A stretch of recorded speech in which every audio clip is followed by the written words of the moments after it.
जमाने में उसने बड़ी बात कर ली जिसने खुद से मुलाकात कर ली। जमाने में उसने बड़ी बात कर ली जिसने खुद से मुलाकात कर ली।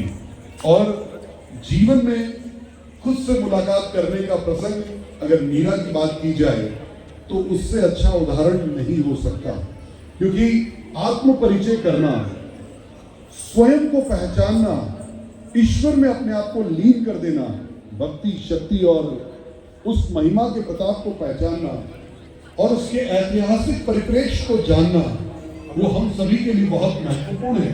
तो आइए मैं आमंत्रित करता हूँ डॉक्टर प्रदीप जी कुमावत को, जो आज के मुख्य वक्ता के रूप में हमारे बीच उपस्थित हैं। क्योंकि इस कार्यक्रम की रूपरेखा में, क्योंकि जो लोग कार्यक्रम देखने आए हैं वो अगर मीरा के व्यक्तित्व, उनकी साधना, उनकी तपस्या और उनके त्याग को नहीं पहचाने तो उस पर प्रकाश डालने के लिए मैं आमंत्रित करता हूं। जोरदार तालियों से आप स्वागत करें डॉक्टर प्रदीप जी कुमावत साहब का। कार्यक्रम के मुख्य अतिथि, विश्व में जिस वंश की महिमा महाराणा प्रताप के उस अदम्य स्वाभिमान के साथ 1500 से अधिक वर्षों से अनवरत आज भी जारी है, और उसके वाहक के रूप में, प्रताप के वंशज के रूप में आज हमारे बीच परमादरणीय महाराज कंवर विश्वराज सिंह जी मुख्य अतिथि के रूप में उपस्थित है। हमारे लिए बहुत गरिमा का विषय है। उसी परंपरा के मैं समझता हूं कि जो पाटवी कंवरानी साहिबा है और जो अब एक सांसद के रूप में अपनी महत्वपूर्ण भूमिका निभा रही है, ऐसी महिमा कुमारी जी का भी मैं भी अपनी ओर से परम स्वागत करता हूं। आज की अध्यक्षता कर रहे आदरणीय राजकुमार जी, सम्मानित होने वाले हमारे मेरी महाराणा प्रताप फिल्म में जिन्होंने संगीत की महत्वपूर्ण भूमिका निभाई, ऐसे आदरणीय डॉक्टर प्रेम भंडारी जी, हमारे इस पूरे इस कार्यक्रम में जो पूरा परिवार समर्पित है, जिनकी त्याग तपस्या से ये मीरा कला मंदिर इतना विभूषित हुआ, आदरणीय प्रकाश जी वर्मा को भी मैं इस अवसर पर याद करते हुए भाई लव और उनकी पूरी टीम को बधाई देता हूं कि उन्होंने निरंतर प्रयास करके इस कार्यक्रम को इस मुकाम तक पहुंचाया है।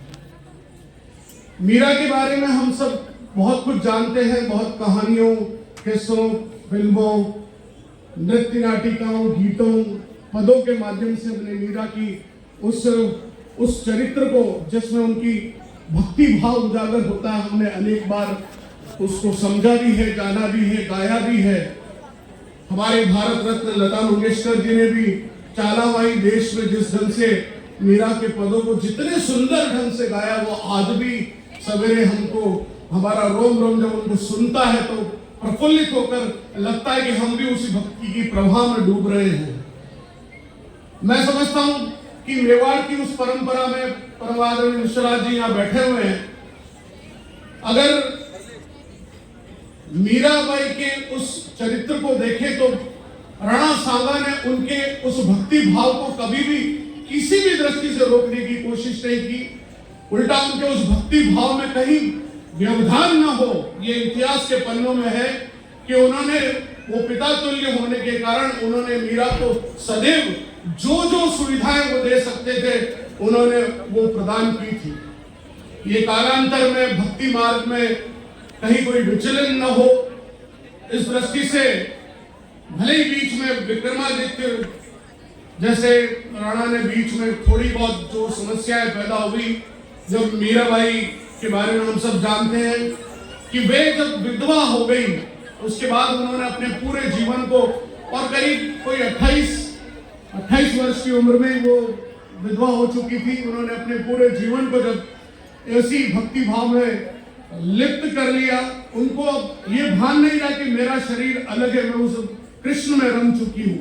एक ऐसा अवसर आता है लोग उनको कहते हैं कि वे, मैं अभी चर्चा कर रहा था, उनके लिए जो एक शब्द बहुत सुंदर कहा गया है वो राजमहिषी थी।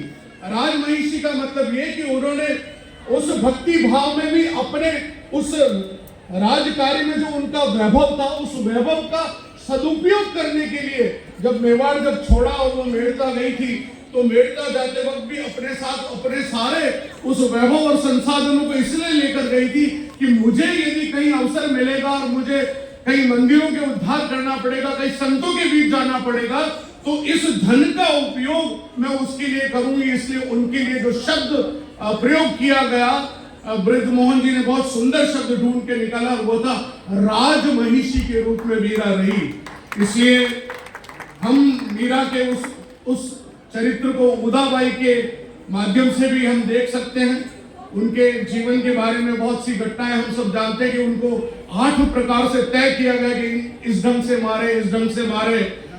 कहीं किसी ने कहा उनको तलवार से मार दिया जाए, किसी ने उनके बिस्तर पर विष फैला दिया जाए, किसी ने कहा भोजन में विष मिला दिया जाए। और ऐसा भी एक प्रसंग आता है कि जब किसी व्यक्ति को बाहर लगाया गया तो कहते हैं कि मीरा कृष्ण के साथ चौसर खेल रही थी, तो राणा स्वयं तलवार लेके आया कि मैं आज उस व्यक्ति को मार डालूंगा कि किसके साथ मीरा बैठी है। और जब आकर देखते हैं तो वहां कोई नहीं मिलता, केवल चौसर बिखरी पड़ी है। वो कहते हैं कि किसके साथ चौसर खेल रही थी, कि मैं इनके साथ खेल रही थी। राणा भी उस समय जब तलवार निकालते तो ऐसा भाव आता है, कहते हैं कि उनको सर्वत्र मीरा नजर आती, यहाँ भी मीरा, वहां भी मीरा, और सर चकरा जाता है। वो उसके बाद उस महल को छोड़कर जनिवास को निकल जाते हैं। ऐसे अनेक प्रसंग है कि दयाराम को जो पुजारी था उनको उसको ये कहा गया कि तुम, ये सबसे सरल काम होगा, जब मीरा चरणामृत लेगी तो उस चरणामृत में जहर मिला दो। तो वो चरणामृत में उसने जब जहर मिलाया गया तो ये कहते हैं ये सत्य है, ये यथार्थ है। अगर अध्यात्म को जो समझता है कि वास्तव में अगर आपकी आंतरिक शक्ति में अगर वो भक्ति का भाव इतना प्रबल है तो जहर भी कैसे परिवर्तित हो सकता है। उसका उदाहरण है कि तुलसी दल को जब मीरा ने उसमें डाला कि चरणामृत बिना तुलसी का हम कैसे लेंगे, हम सब भी जब चरणामृत लेते तो 2 तुलसी के पत्ते उसमें लेके फिर चरणामृत ग्रहण करते। तो मीरा ने कहते उसमें तुलसी दल डाला और जो ही उसको ग्रहण किया तो वो जो चरणामृत था वो विस्मय चरणामृत बदलकर एक अमृत में परिवर्तित हो गया। इसलिए मीरा उस विस्पान को कर सकी। आज मैं इस अवसर पर एक निवेदन जरूर करना चाहता हूं कि हमारे 2 महत्वपूर्ण राजनीतिक क्षेत्र में एक महत्वपूर्ण भूमिका निभाने वाले 2 महान हस्तियां यहाँ बैठी है। मैं आदरणीय विश्वनाथ सिंह जी से एक निवेदन करना चाहता हूं कि जब सरकार सारे पीपीपी मोड पर सारे उपक्रमों को दे रही है तो एक व्यक्ति जिसने इस इतने बड़े संस्थान को खड़ा किया, उसके उस कृतित्व में जीवन उनका बहुत समर्पित रहा। मेरे पिताजी से उनका बहुत घनिष्ठ संबंध रहा। वो बहुत सारी बातें करने के लिए मेरे घर में आते थे। 1 महीने का एक कार्यक्रम हमने हमारे सेठ कांजी प्रेम जी जोशी के साथ मिलकर पूरे महाराष्ट्र में उनके 1 महीने की मीरा का कार्यक्रम भी हमने कराया था। मैंने एक ऐसा व्यक्ति देखा प्रकाश वर्मा जी के रूप में जिनके रग रग में कहीं न कहीं वो मिट्टी का अंश मीरा के उस मेवाड़ के जब मेड़ता से चलकर आई होगी तो वो मिट्टी के अंश कहीं कहीं उड़ते हुए कहीं कहीं प्रकाश वर्मा जी के अंदर भी समा गए होंगे। शायद इसी भाव को लेकर उन्होंने इस मीरा कला मंदिर की स्थापना में अपना सर्वस्व अर्पित कर दिया। और जब कठिन समय आया तो मीरा कला मंदिर में ये जो कुछ एक कानूनी अड़चन पैदा हुई, मैं समझता हूँ कि आदरणीय विश्वनाथ सिंह जी को जब सरकार अपने उपक्रमों को दे सकती है तो एक तो रियायत पर दिए गए इस जमीन के इस टुकड़े पर जहां पर मीरा से संबंधित अनेक काम होते उनको पुनः इस परिवार को समर्पित करना चाहिए।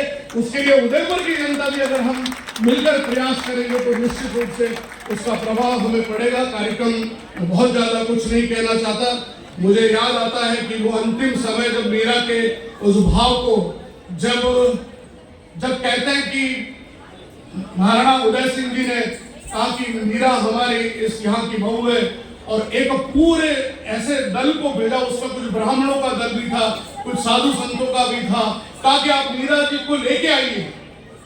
ये हमारे मेवाड़ में उनके जाने के बाद से जो अकाल पड़ा है, कुछ न कुछ परिवर्तन होगा। तो संतों ने कहा कि उनको जरूर बुलाइए, और कहते कि मीरा को लेने के लिए जब वे वहां द्वारकाधीश तक गए थे और उन्होंने सीधे मना नहीं किया कि मैं सबका मान रखती हूँ, और उन्होंने जो भाव उस समय लिखे थे, मैं वो कुछ पंक्तियां जरूर आपके सामने रख रहा हूँ कि न भावे थारी देसरली रूडो रूडो, हरि की भक्ति करे नहीं कोई नगर बसे लोग कूड़ो, दो कुल त्याग भई बैरागन ना पैरों कर चूड़ो, मांगरी पाटी उतार धरो सब काटो सिर को जूड़ो, मीरा हटी ली कह संतनसी सो वर पायो में रूडो। ये पद उन्होंने पढ़ा। उसके बाद दूसरे दिन जब वापस उनको लेने के लिए गए, तो मैं कल बताऊंगी, और जब लेने गए तब मीरा के ये पद उस समय गूंजे थे, हरि थे हरे हरो जन की पीर, हरि थे हरो जन की भीर, द्रौपदी री लाज राखी थे बड़ायो चीर, भगत कारण रूप नर हरि धस्यो आप शरीर, बूढ़ तो गजराज राख्यो कटी कुंजर पीर, दासी मीरा लाल गिरधर हरो मारी पीर। और इस पद को गाते गाते कहते हैं कि मीराबाई उसी समय द्वारकाधीश में समा गई, कृष्ण में समा गई। और आज भी हम उनकी भक्ति के वो उनकी भक्ति का वो पराक्रम था कि आज भी मीरा के नाम को, मीरा के पदों को हम गाते हैं। जब तक न जाने कितनी पीढ़ियां आएगी और चली जाएगी, लेकिन मीराबाई का नाम सदैव इतिहास में एक भक्त शिरोमणि के रूप में गूंजता रहेगा। दो ही तो लोग हैं जिनको हम याद करके अपने आप को गौरवान्वित अनुभव करते हैं। एक तरफ भक्ति की अविरल धारा मीराबाई के रूप में बहती है, तो शक्ति के रूप में प्रताप का स्वाभिमान हमारे साथ चलता है। हम कितने महान है कि हमारे दोनों हाथों में इतनी महानता के वो सूचक लेकर हम मेवाड़ में जिंदा है। मैं नमन करते हुए आप अपनी वाणी को यही विराम देता हूँ, क्योंकि आप सब लोग गुणी हैं, मीराबाई के बारे में बहुत कुछ जानते हैं, इसलिए मेरा बहुत ज्यादा उस पर कुछ नहीं कहना। मैं निवेदन जरूर करना चाहूंगा महिमा कुमारी जी से भी और आदरणीय विश्वनाथ जी से भी कि इस मीरा कला मंदिर के इस वैभव को फिर लौटाएं। ये जो पूरी भूमि जिस पर केवल भोले भर के यही प्रकाश वर्मा परिवार कुछ कार्यक्रम करता है, इसमें फिर जीवंतता है, संस्कृति और मूल्यों की अविरल धारा फिर बहे और ये काम फिर आगे बढ़े। एक बार पुनः आपके अंदर बैठे हुए मीरा के भक्ति भाव को नमन करते अपनी वाणी को विराम देता। बहुत बहुत धन्यवाद।